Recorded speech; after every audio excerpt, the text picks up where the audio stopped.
السلام علیکم dear viewers, آپ کے فیورٹ انفارمیٹو چینل فرقان ٹی وی سے میں ہوں پروفیسر شبیر احمد۔ ہمارا آج کا ٹاپک ہے کیا 4 ماہ کے بعد اسقاط کروا لینا جائز ہے یا نہیں۔ یاد رکھیے، بچوں کو زندہ دفن کر دینا، قتل کر دینا سخت گناہ کبیرہ اور ظلم عظیم ہے۔ اسی طرح 4 ماہ کے بعد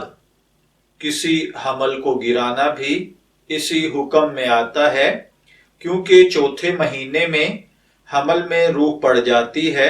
اور وہ زندہ انسان کے حکم میں ہوتا ہے۔ اسی طرح جو شخص کسی پریگننٹ عورت کے پیٹ پر ضرب لگائے، اس کو مارے اور اس سے بچہ ساکت ہو جائے تو باجماع امت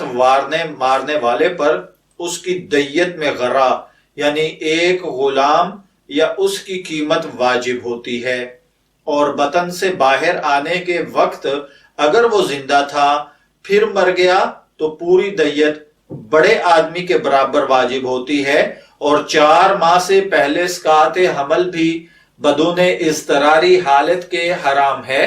یعنی اگر ایسی کیفیت ہو کہ ڈاکٹرز نے آپ کو یہ کہا ہو کہ اگر اسقاط نہ کروایا گیا تو ماں یا بچے کو خطرہ ہے تو پھر کروایا جا سکتا ہے، ادروائز اگر اضطراری کیفیت نہ ہو تو یہ حرام ہے، مگر پہلی صورت کی نسبت کم ہے کیونکہ اس میں کسی زندہ انسان کا قتل صریح نہیں ہوا ہے۔